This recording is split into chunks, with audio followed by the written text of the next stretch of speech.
목전자님께서 열왕기 상 말씀을 2주 동안 나눠주셨기 때문에 오늘은 열왕기 하 말씀을 2주 동안 나누어 보도록 하겠습니다. 성경책과 그 다음에 교재를 피시고 열심히 따라가시면 될 것 같습니다. 네, 혹시 다 피셨나요? 네, 앞에 보면 사진 하나 띄워주시겠어요? 사진을 띄워주시면 혹시 사자성어 가운데 수적, 선척이라는 혹시 사자성어를 알고 계십니까? 수적, 천석. 이건 발음하기도 힘든 것 같습니다. 네. 수적, 천석. 우리가 너무나도 잘 알고 있는 사자성어인데요. 떨어지는 물방울이 바위를 뚫는다는 말로써 물이 지속적으로 오랫동안 같은 장소로 떨어질 때 바위도 뚫을 정도로 엄청난 힘이 있다는 사자성어입니다. 이처럼 반복에는 엄청난 힘이 있습니다. 우리가 좋은 것을 계속 반복하면 좋은 현상이 나타나는데, 하지만 안타깝게도 열왕기하 말씀을 보면 하나님 앞에서 하나님 말씀을 따르고 그 선을 행하며 살아가는 그 반복된 모습이 나타나는 것이 아니라 사사시대와 같이 하나님 말씀에 순종하지 않고 우상 숭배와 부도덕한 모습이 나타났을 때 하나님께서 북이스라엘과 남유다를 심판하셨다는 것입니다. 열왕기하 말씀을 나누면서 하나님께 순종하는 것이 얼마나 큰 축복이며 은혜라는 것을 깨닫기를 간절히 소망합니다. 열왕기하를 한마디로 정의한다면 열 왕들의 책입니다. 북이스라엘과 남유다에 여러 명의 왕들이 있었습니다.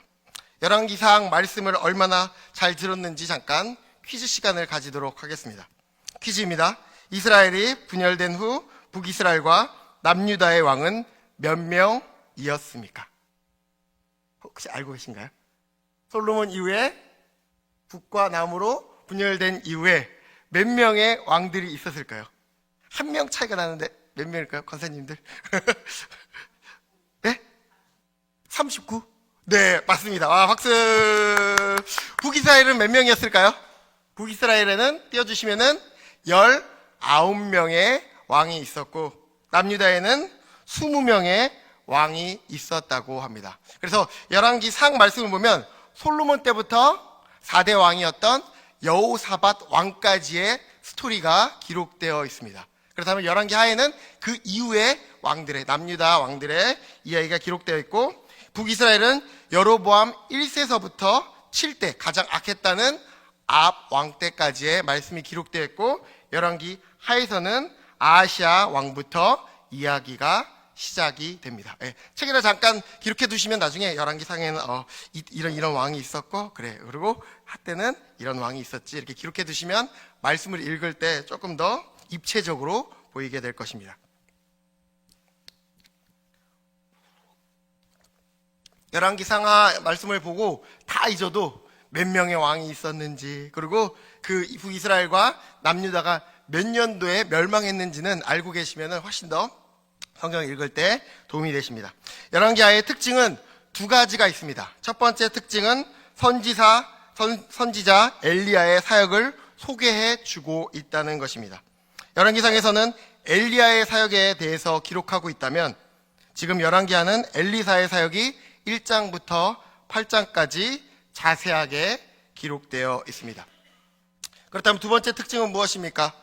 북왕국 이스라엘과 남왕국 유다의 멸망을 기록하고 있다는 것입니다. 열왕기상에서는 솔로몬 이후에 분열 왕국된 그 나라의 모습을 보여줬다면, 열왕기 하에서는 그들이 포로로 끌려가는 그 기록까지 자세하게 기록이 되어 있습니다.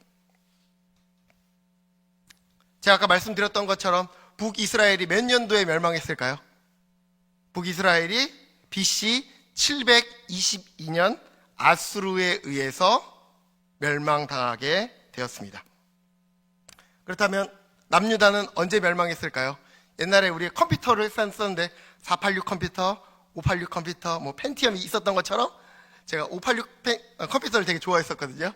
BC 586년 바벨론에 의해서 3차 침입 가운데서 그들이 멸망당하게 되었고 포로로 끌려가게 되었다는 것입니다. 722-586 꼭 기억해 주시기 바랍니다. 다음 시간에 문제로 내고 제가 사탕 같은 거 전달하는 시간 가지도록 하겠습니다. 열왕기하 개간을 한번 보도록 하겠습니다. 표를 보여주시면 표에 두 가지의 말씀에 대해서 개간을 보여주고 있습니다. 1장부터 17장까지는 분열 왕국의 역사에 대해서 기록하고 있습니다. 이스라엘의 멸망과 흩어짐에 대해서 말하고 있는데, 아수르가 북이스라엘을 포로로 끌고 가서 자신의 나라의 포로로서 노예로 삼는 것이 아니라 그 민족을 흩었다는 것입니다. 그래서 나중에 남유다 백성들은 블레셋에서 노예로 있다가 온전히 귀환할 수 있었는데, 북이스라엘 백성들은 흩어졌기 때문에 다시 나라로 합쳐지지 못했던 것입니다. 그 이유가 무엇입니까? 북이스라엘과 유다의 반복되는 죄로 인하여 그 가운데 하나님의 심판이 임하게 되었습니다. 열왕기하의 말씀은 약 300년간의 역사를 다루고 있습니다. 1장부터 17장까지는 분열 왕국의 역사, 그리고 18장부터 25장까지는 남은 왕국 유다의 역사로 보시면 됩니다. 오늘은 첫 번째 시간으로서 1장부터 12장까지의 말씀을 나누어 보도록 하겠습니다. 1장부터 17장은 분열 왕국의 역사를 다루고 있습니다. 아까 제가 말씀드렸던 것처럼 열왕기하 1장 말씀은 북이스라엘의 8대 왕이었던 아시아 왕이 난간에서 떨어져 병든 상황이 발생하였는데, 하나님이 아닌 파리의 신인 바알세불에게 나아가는 기록이 되어 있습니다. 열왕기하 1장 3절에서 4절 말씀을 한번 읽어보도록 하겠습니다. 시작. 여호와의 사자가 디셉 사람 사무엘 왕의 사자를 만나 그에게 이르기를, 이스라엘에 하나님이 없어서 너희가 에그론의 신 바알세불에게 물으러 가느냐? 그러므로 여호와의 말씀이 내가 올라간 침상에서 내려오지 못할지라. 내가 반드시 죽으리라 하셨다 하라. 엘리야가 이에 가니라. 불란서 파리도 아니고 파리의 신 바알세불에게 나아갔을 때 하나님께서는 엘리야를 통해서 아시아가 하나님을 무시하고 이방신을 찾아간 것에 대한 심판을 경고하고 계십니다. 그리고 2장부터 8장까지는 엘리사가 행했던 다양한 기적들이 기록되어 있는데, 하나님께서는 엘리야를 초자연적인 능력으로 데려가시고 엘리사는 엘리야의 사역을 잇기 위해 초자연적인 능력을 부여받게 됩니다. 2장 9절 말씀을 보면 엘리야가 하늘로 승천하기 전에 엘리사를 향하여 내가 내게 무엇을 줄까 물어봤을 때 엘리사가 무엇을 달라고 했을까요? 엘리야, 당신이 가지고 있는 능력의 갑절의 능력을 나에게 임하게 하여 주시옵소서, 이렇게 부탁했다는 것입니다. 이 문장만 보면은 왠지 엘리사가 가진 능력의 2배를 가지고자 하는 그런 욕심의 마음이 있는 것 같지만, 엘리사가 요구했던 그 2배의 의미는 장자의 목을 달라고 하는 의미입니다. 지금 엘리사 위에도 50명의 생도들이 엘리야를 따르고 있었다고 합니다. 지금 엘리사는 많은 생도들 가운데서 자신이 엘리야의 후계자가 되기를 간절히 원했던 것입니다. 그렇게 간절히 원했을 때 엘리야가 엘리사에게 갑절의 은혜, 장자의 몫을 주었을 때 하나님의 능력, 성령의 능력이 엘리사와 함께 하게 되었습니다. 엘리야는 엘리사를 후계자로 삼은 후 회오리 바람을 타고 승천을 하고 엘리사는 엘리야의 겉옷으로 능력을 행하게 됩니다. 맞은편 여리고에서 보고 있었던 선지자의 제자들은 엘리사가 능력을 행하는 것을 보고 그 앞에 엎드려 그를 따르게 되었다고 합니다. 하지만 25절 말씀을 보면 작은 아이들이 엘리사를 향하여 뭐라고 놀립니까? 대머리여 올라가라, 대머리여 올라가라 놀리는 장면이 나오는데, 이로 인하여 암곰 둘이 나와서 아이들 42명이 죽게 되는 사건이 벌어지게 되었습니다. 이 말씀이 주는 메시지는 무엇입니까? 다시는 대머리를 놀리지 말라는 하나님의 메시지입니까? 요즘 점점 머리가 빠져서 아내가 놀리는데 이런 내용이 좀 성경에 있으면 얼마나 좋을까 그러면서 이렇게 말할 수도 있는데, 그런 의미가 아니라 구약에서 대머리라고 하는 말은 경멸, 비하, 조롱의 의미를 담고 있으며 나병 이미지와 같이 부정함을 내포하고 있다고 합니다. 엘리사가 그들을 향하여 저주하자 42명의 작은 아이들이 앙콤에 의해서 죽었다는 것은 하나님의 심판을 받을 만한 일이었다는 것을 말해주고 있습니다. 엘리사가 저주한다고 모든 일에 하나님께서 역사하지는 않으십니다. 그리고 지금 42명의 아이들이 죽었다고 기록하고 있지만 그곳에는 42명의 작은 아이들만 있었던 것이 아니라 엘리사를 향하여 100명도 넘는 사람들이 엘리사를 놀리고 조롱하였다는 것입니다.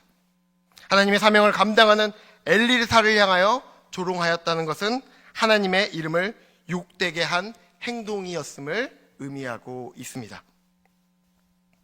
이제 3장입니다. 3장은 엘리사가 모압을 격파함으로써 자신이 엘리야의 진정한 후계자이며 하나님께서 자신과 함께 하신다는 사실을 입증합니다.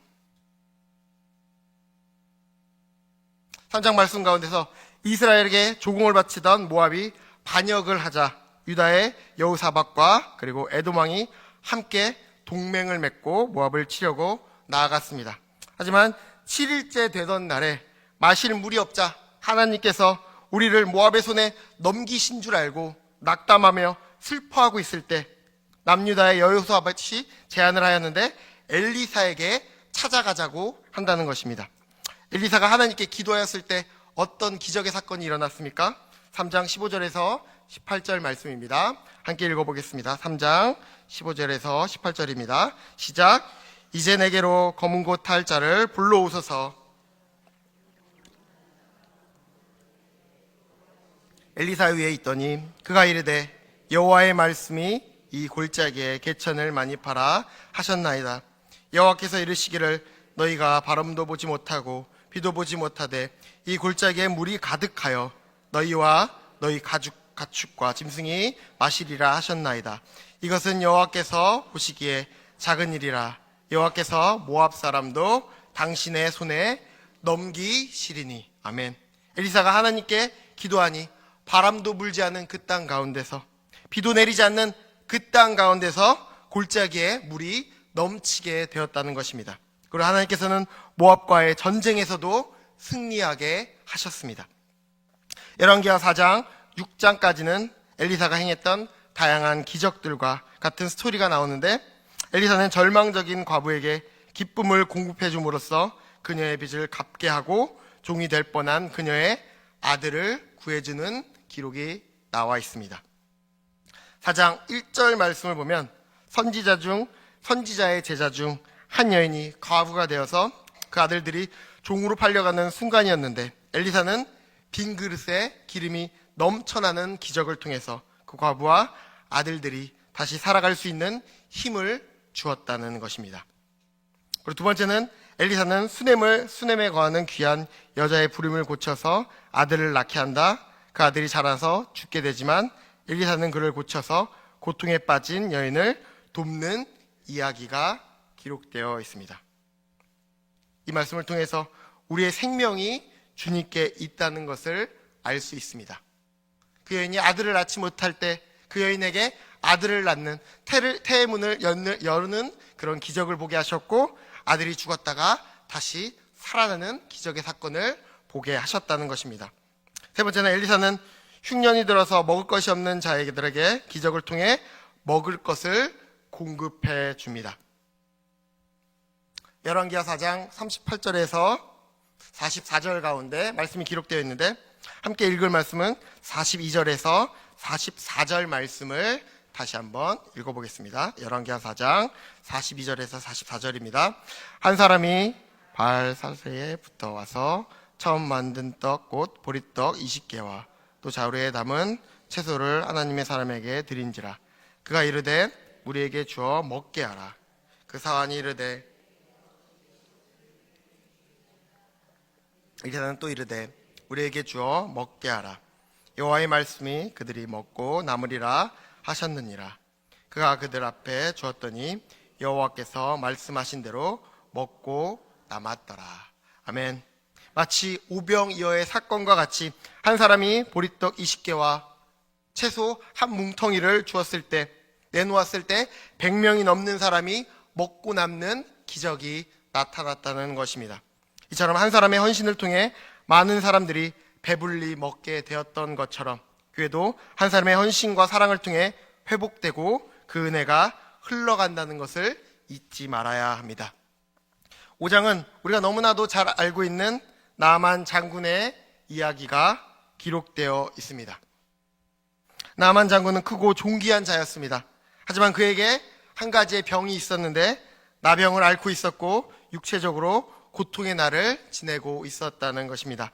그 가운데 한 여종이 엘리사를 통해서 고침을 받을 수 있다는 이야기를 듣고 나아만 장군은 기대함을 가지고 엘리사를 찾아갔지만 엘리사는 그를 만나주지 않고 요단강에 몸을 7번 담그라는 말만 남길 뿐이었습니다.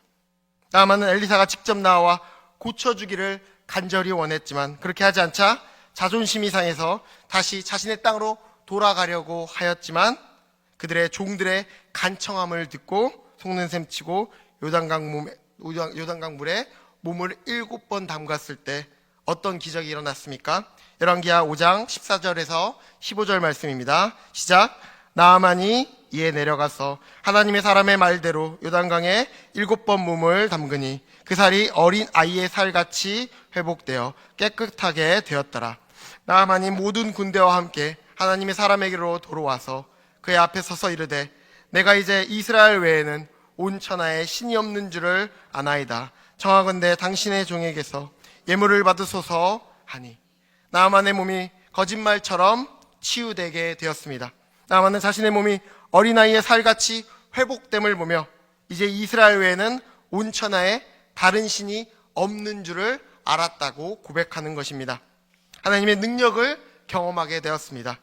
엘리사에게 예물을 주려고 하지만 엘리사는 받지 않습니다. 그 예물을 나중에 누가 받습니까? 엘리사의 사환 게하시가 몰래 그 예물을 받고 숨겼는데 그 일로 인하여 게하시에게 나병이 옮겨가게 되었습니다. 만약 내가 나아만 장군이었다면 내가 이 말에 순종할 수 있었을까 생각했을 때 자존심도 많이 상하고 아마 온전히 순종하지 못했을 거라는 생각이 떠올랐습니다. 나는 나아만 장군인데 그 선지자가 나와서 나의 몸도 만져주지 않고 별로 깨끗해 보이지도 않는 요단강에 7번 몸을 담근다고 몸이 낫겠어? 이런 생각이 있을 수도 있지만 하나님의 말씀에 온전히 순종하였을 때 기적의 사건이 나타나게 되었다는 것입니다. 우리의 이성의 잣대로 하나님의 말씀을 보는 것이 아니라 나아만 장군과 같이 하나님을 바라보며 정말로 갈급한 마음으로 하나님의 말씀에 순종할 수 있어야 합니다. 그리고 게하시 사건을 통해서 알 수 있는 것은 내가 준 것만큼 받으려고 하는 그 마음을 내려놓아야 한다는 것입니다. 청지기와 같이 내가 가진 이 모든 것이 하나님께서 나에게 주신 것임을 알고 그냥 아낌없이 흘려보낼 수 있어야 한다는 것입니다. 엘리사가 내가 너에게 능력을 범했기 때문에 하나님이 능력을 흘려보냈기 때문에 너가 나에게 주는 예물을 받으려고 하는 그런 욕심의 마음을 가지는 것이 아니라 하나님께서 우리에게 주신 달란트, 예물, 여러 가지의 모습들을 공동체와 이웃들에게 정말 온전히 흘려보낼 수 있어야 한다는 것입니다. 6장 말씀을 보면 쇠도끼 사건과 아람 군대를 물리친 사건이 기록되어 있습니다. 엘리사는 도움이 필요한 자들을 도울 뿐만 아니라 이스라엘의 큰 사건에도 영향력을 미치고 있습니다. 아람 왕은 이스라엘을 몇 번이나 공격하려고 했지만 그 공격이 계속 실패로 돌아가자 그 이유를 알아보니 이스라엘의 선지자 엘리사가 하나님의 능력으로 모든 것을 알고 대비했기 때문이라는 것을 깨닫게 됩니다. 이 사실을 알고 분노한 아람 왕은 엘리사를 잡기 위해 이스라엘 성읍을 포위하는데 어떻게 되었습니까? 6장 15절에서 18절 말씀을 함께 읽어봅니다. 시작. 하나님의 사람의 사환이 일찍이 일어나서 나가보니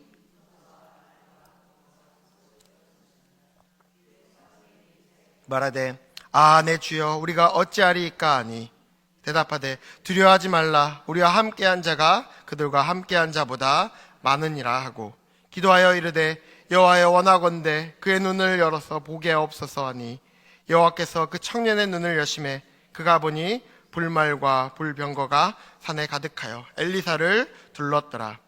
아람 사람이 엘리사에게 내려오매 엘리사가 여호와께 기도하여 이르되 원하건대 저 무리의 눈을 어둡게 하옵소서 하며 엘리사의 말대로 그들의 눈을 어둡게 하신지라. 아멘. 엘리사의 사원이 일찍 일어나 나가보니 군사와 말과 병거가 성읍을 에워싼 모습을 바라보며 마음 가운데 두려운 마음이 휩싸고 있었습니다. 이 엘리사는 그를 향하여 두려워하지 말라 말하고 그를 향해 기도해 주었을 때 사안의 눈이 열려서 영적인 눈을 뜨게 되어서 성읍을 둘러싸고 있는 하나님의 불말과 불병거가 산에 가득하게 됨을 바라보게 되었습니다. 이 사건은 우리에게 무엇을 말해주고 있습니까? 눈에 보이지 않는 하나님의 능력이 눈에 보이는 어떤 세력보다 강하다는 것을 우리에게 말해주고 있습니다. 우리도 영적인 눈을 뜨지 못하면 세상을 두려워할 수밖에 없습니다. 믿음의 눈을 떠서 우리를 둘러싼 불말과 불병거를 바라보기를 간절히 소망합니다. 이스라엘의 아람이 포위한 기근으로 통해 고통 중에 있을 때 하나님께서 엘리사를 사용하시고 초자연적으로 개입하셔서 아람군을 후퇴하게 만드시고 이스라엘에게 양식을 채워주십니다. 이후에 아람왕 벳하단이 다시 이스라엘 사마리아 성을 에워쌌는데 엎친 데 덮친 격으로 흉년이 들어서 먹을 것이 없었다는 것입니다. 음식값은 터무니없이 올라가게 되었고 부모가 아이를 삶아먹는 지경에까지 이르게 되었던 것입니다. 그로 인하여 왕이 하나님을 원망할 때 엘리사는 어떤 말을 하고 있습니까? 7장 1절에서 2절 말씀입니다. 엘리사가 이르되 여호와의 말씀을 들을지어다. 여호와께서 이르시되 내일 이맘때에 세마리아 성문에서 고운 밀가루 한 쌀을 한 세겔로 매매하고 보리 두 쌀을 한 세겔로 매매하리라 하셨느니라. 그때 왕이 그의 손에 의지하는 자 곧 한 장관이 하나님의 사람에게 대답하여 이르되 여호와께서 하늘의 창을 내신들 어찌 그런 일이 있으리요 하더라. 에스라가 눈으로 보리라. 그러나 그것을 먹지는 못하리라 하니라. 아멘. 아무런 소망도 희망도 없을 때 그때 엘리사는 하나님께서 회복해 주실 것을 선포하고 있습니다. 성문어기에 나병 환자 4명이 있었는데 죽기 아니면 까무러치기로 아람 군대에게 항복하여서 먹을 것을 조금 얻을 수 있을까 나아갔을 때 그때 하나님께서 기적을 베푸셨던 것입니다. 그들의 발걸음 소리를 수많은 병거 소리와 큰 군대의 소리로 들리게 하셔서 아람 군대가 말과 나귀와 모든 식량을 버려두고 도망가게 되었다는 것입니다. 나병 환자들이 아람 군대의 진영에 도착했을 때 아무도 없다는 것을 알고 그 가운데 있는 음식을 먹고 이스라엘 백성들에게 이 소식을 알려주었습니다. 엘리사의 말과 같이 하나님의 말씀이 이루어졌던 것입니다. 엘리사의 말을 무시했던 그 장관은 어떻게 되었습니까? 엘리사의 말이 이루어지자 백성들이 성문에서 그를 밟아 죽였다는 것입니다. 하나님의 말씀은 거짓말처럼 이루어집니다. 하나님을 신뢰할 수 있어야 됩니다. 하나님께서 우리의 필요를 채워주실 것입니다. 8장 말씀은 공경에 빠진 수넴 여인이 엘리사의 부재 중에도 엘리사로 인하여 왕에게서 도움을 받는 내용이 기록되어 있습니다. 엘리사는 아람왕 벳하단의 병으로 찾아온 신하 하사엘에게 그가 아람왕이 될 것이라고 전하자 그는 돌아가서 벳하닷을 죽이게 됩니다. 아람왕 벳하닷이 병들어 아무것도 할 수 없게 되자 신하 하사엘을 통하여 엘리사를 찾아가게 합니다. 하사엘이 엘리사를 찾아가 물었을 때 엘리사가 어떤 답을 주었습니까? 10절 말씀 보면 왕이 반드시 나으리라. 그러나 여호와께서 그가 반드시 죽을 것이라고 말해 주었다는 것입니다. 이 말의 의미는 병에서는 나을지 모르지만 누군가에 의해서 죽게 될 것이라는 것을 말해 주었습니다. 하나님의 말씀처럼 신하 하사엘은 왕에게 돌아가서 그를 죽이고 아람의 새로운 왕이 되었습니다. 그리고 그 다음 말은 유다 왕 여호사밧이 아들 여호람은 아합의 딸과 결혼하고 여호람의 아들 아하시아는 바알을 숭배함으로 둘 다 하나님 보시기에 악을 행했다는 것입니다. 남유다의 4대 왕이었던 여호사밧은 선한 왕이었지만 그 아들 여호람은 악했습니다. 하나님께서 그를 없애실 수도 있었지만 다윗에게 약속하신 것을 성취하기 위해서 그를 죽이지 않으셨다는 것입니다. 8장 18절에서 19절 말씀을 한 번 더 읽어보겠습니다. 시작. 그가 이스라엘 왕들의 길을 가서 아합의 집과 같이 하였으니 그가 여호와 보시기에 악을 행하였으나 여호와께서 그의 종 다윗을 위하여 유다 멸하기를 즐겨하지 아니하셨으니 이는 그가 그의 자손에게 항상 등불을 주겠다고 말씀하셨음이더라. 아멘. 유다 왕 여호람은 아합의 딸과 결혼하고 여호람의 아들 아하시아는 바알을 숭배함으로써 둘 다 하나님 보시기에 악을 행했다고 합니다. 하나님께서는 때가 참에 예후를 통해서 아합 집안을 심판하고 계십니다. 9장 6절에서 10절까지의 말씀 한 번 더 읽어보도록 하겠습니다. 9장 6절에서 10절입니다. 시작. 예후가 일어나 집으로 들어가니 청년이 그의 머리에 기름을 부으며 그에게 이르되 이스라엘 하나님 여호와의 말씀이 내가 내게 기름을 부어 여호와의 백성 곧 이스라엘의 왕으로 삼노니 내가 나의 좋은 곳 선지자의 피와 여호와의 종들의 피를 이세벨에게 갚아주리라. 아합의 온 집안이 멸망하리니 이스라엘 중에 매인자나 노인자나 아합에게 속한 모든 남자는 내가 다 멸절하되 아합의 집을 느밧의 아들 여로보암의 집과 같게 하며 또 아하시의 아들 바사의 집과 같게 할지라. 이스라엘의 지방에서 개들이 이세벨을 먹으리니 그를 장사할 사람이 없으리라 하셨느니라 하고 곧 문을 열고 도망하니라. 아멘. 이스라엘의 왕이 된 예후는 이스라엘에 있는 여호람 왕을 죽이기 위해 달려갔습니다. 그때 남유다의 아하시아 왕도 함께 있었는데 예후는 활을 쏘아서 여호람 왕을 죽이고 그 이후에 아하시아 왕까지 무기토까지 따라가서 죽이게 되었다는 것입니다. 하나님께서는 예후를 왕으로 삼아 아합을 치고 이세벨의 죄악을 처리하는 책임을 맡기십니다. 그래서 예후가 요람과 아하시아를 죽이고 이세벨을 죽이러 갔는데 이세벨은 자신이 죽게 될 것을 알고 마지막으로 머리를 단장합니다. 그리고 예후를 향하여 저주하는데 예후가 사람들을 시켜 이세벨을 창문 밖으로 던지게 하며 이세벨은 떨어져서 개들이 이세벨의 살을 먹게 되었다는 겁니다. 이 모습은 엘리야가 아합과 이세벨을 향해 예언한 말씀과 같습니다. 열왕기상 21장 23절에서 25절의 말씀을 함께 PPT 화면을 보면서 읽어보겠습니다. PPT 화면 열왕기상 21장 23절에서 25절 말씀입니다. 있나요? 네, 함께 읽어보겠습니다. 시작. 그의 조상들의 여호와의 전을 버리고 아사랴 목상과 성을 섬겼으므로 그 죄로 말미암아 진노가 유다와 그 말씀이 아닌 것 같습니다. 제가 있는 말씀을 읽어보겠습니다. 이세벨에게 대하여도 여호와께서 말씀하여 이르시되 개들이 이스라엘 성읍 곁에서 이세벨을 먹을지라. 아합에게 속한 자로서 서금에서 죽은 자는 개들이 먹고 들에서 죽은 자는 공중의 새가 먹으리라고 하셨느니라 하니 예로부터 아합과 같이 그 자신을 팔아 여호와 앞에서 악을 행할 자가 없음은 그를 그의 아내 이세벨이 충동하였음이니라. 아멘.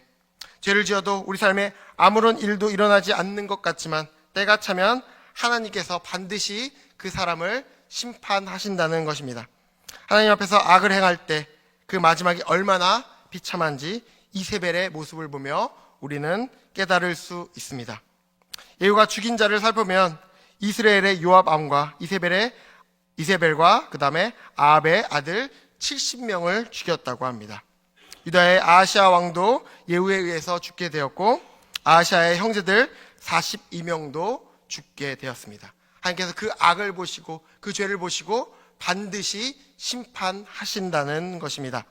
하나님의 공의로우심과 하나님의 공의로우심은 선과 악을 정확하게 구분하시고 심판하십니다. 그리고 예후가 바알을 섬기는 자들을 심판하는데 아합은 바알을 조금 섬길지 모르지만 예후는 많이 섬길지라고 말하면서 많은 바알을 섬기는 자들을 모으게 되었다는 것입니다. 그곳에 모든 선지자들과 제사장, 모든 바알을 섬기는 자들이 모였는데 그들이 번제와 다른 제사로 바알을 섬기려 할 때, 바알을 제사하려고 할 때 지금 예후는 80명을 미리 세워서 바알을 섬기는 모든 자들을 한 사람도 빠지지 않고 죽이게 되는 사건이 드러나게 됩니다. 예후는 요람, 아하시야, 이세벨과 아합의 아들들을 죽이고 하나님의 명을 뛰어넘어 무고한 자들을 죽이며 바알 신당을 회파시키긴 했지만 베델과 단의 금송아지를 섬기는 죄를 범한다는 것을 열왕기와는 우리에게 말해주고 있습니다.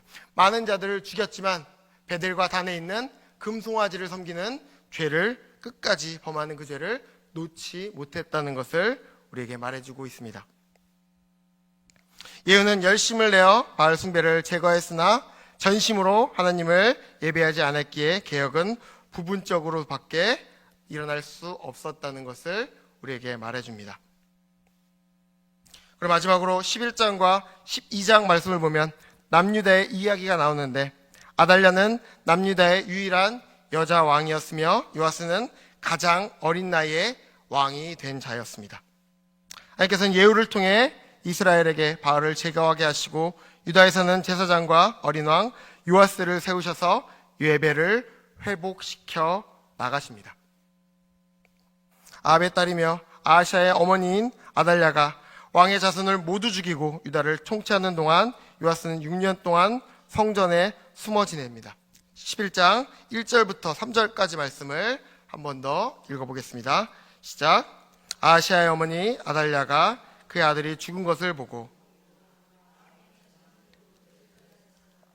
이런 왕 아하시아의 누임 여호세바가 아하시아의 아들 요아스를 왕자들이 죽임을 당하는 중에서 빼내어 그와 그의 유모를 침실에 숨겨 아달랴를 피하여 죽임을 당하지 아니하게 한지라.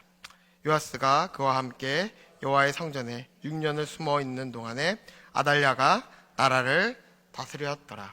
아멘. 아달랴는 바알 숭배를 확산시키고 6년 동안 유다를 다스리다가 대사장이었던 여호야다의 개혁으로 인하여 물러나게 됩니다. 제사장 여호야다는 성전에서 요아스 왕으로 세우고 하나님과의 언약을 새롭게 하며 영적 개혁을 단행한 사람입니다.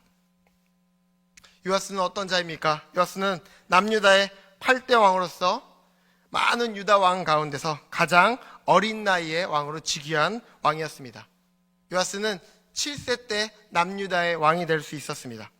이후에 또 어떤 왕이 또 어린 나이의 왕이 됐는데 바로 16대 왕이었던 요시아는 8세 때의 왕이 되었다는 것입니다. 그래서 남유다의 왕 중에서 가장 어린 나이에 된 왕은 누구입니까? 7세 때 된 요아스 왕이며 그 이후에는 16대 왕이었던 요시아 왕이 8세 때 왕이 될 수 있었습니다. 요아스는 40년 동안 통치하였는데 요아스가 했던 대표적인 사역은 왕이 되고 나서 여호와의 성전을 수리했다는 것입니다. 여호와의 전문어기에 한 궤를 놓고 백성들이 가져온 은을 통하여서 그 성전을 보수하고 아름답게 그 신앙을 이어갔습니다. 하지만 영적인 멘토였던 제사장 여호야다가 죽고 나서 요아스의 삶이 완전히 180도 달라지게 되었다는 것입니다. 열왕기하 말씀에는 기록되어 있지 않지만 역대하 말씀 24장 18절에서 21절 말씀을 보면 이렇게 기록하고 있습니다. 함께 18절부터 21절까지 말씀 읽어보겠습니다. 그의 조상들의 하나님 여호와의 전을 버리고 아세라 목상과 우상을 섬겼으므로 그 죄로 말미암아 진노가 유다와 예루살렘에 임하니라. 그러나 여호와께서 그들에게 선지자를 보내사 다시 여호와께로 돌아오게 하려 하시매 선지자들을 그들에게 권고하였으나 듣지 아니하니라. 20절입니다. 이에 하나님의 영이 제사장 여호야다의 아들 스가랴를 감동시키매 그가 백성 앞에 높이 서서 그들에게 이르되 하나님이 이같이 말씀하시기를 너희가 어찌하여 여호와의 명령을 개혁하여 스스로 형통하지 못하게 하느냐 하셨나니 너희가 여호와를 버렸으므로 여호와께서도 너희를 버리셨느니라 하나 우리가 함께 꾀하고 왕의 명령을 따라 그의 여호와의 전뜰 안에서 돌로 쳐 죽였더라. 아멘. 요아스는 여호와다와 함께 그 종교개혁을 일으키며 성전을 수리하며 하나님 앞에서 하나님 말씀 가운데서 정직하게 살아났지만 그 믿음을 잃어버렸을 때 그는 신하들에 의해서 죽고 말게 되었습니다. 교훈은 무엇입니까? 시작이 좋다고 자동적으로 끝이 좋지 않다는 것입니다. 시작보다 더 중요한 것이 바로 우리의 믿음의 끝 여정이라는 것입니다. 우리의 신앙은 예수님을 믿는 것으로 끝나는 것이 아니라 하나님 앞에 서는 그날까지 믿음의 경주를 완주할 수 있어야 되는 것을 요하스를 통해서 우리에게 교훈해 주고 있습니다. 오늘 열왕기하 말씀을 통해서 우리가 깨달을 수 있는 메시지는 무엇입니까? 하나님께서는 이 말씀을 통해서 엘리사와 여러 왕들의 삶을 돌아보게 하십니다. 하나님께서는 엘리사를 통하여 약한 자들의 피로를 채우시고 기적의 사건을 통하여 우리의 마음을 만져주신다는 것을 이야기하고 있습니다. 그리고 하나님의 말씀에 순종하는 왕들에게는 하나님의 넘치는 능력과 은혜가 넘쳐났다는 것입니다. 오늘도 이 말씀 앞에서 우리의 삶을 돌아보면서 우리의 주파수를 하나님께 맞추기를 간절히 소망합니다. 우리의 주파수를 하나님께 맞출 때 하나님께서 우리 삶 가운데 하나님 능력과 은혜를 넘치게 할 것이며 우리를 가장 선한 길, 가장 은혜의 길로 인도해 주실 것입니다. 오늘 말씀을 기억하면서 함께 기도하며 나아가도록 하겠습니다. 첫 번째 기도 제목입니다. 사랑의 하나님, 우리의 삶의 주파수를 하나님께 맞추게 하여 주시옵소서. 두 번째입니다.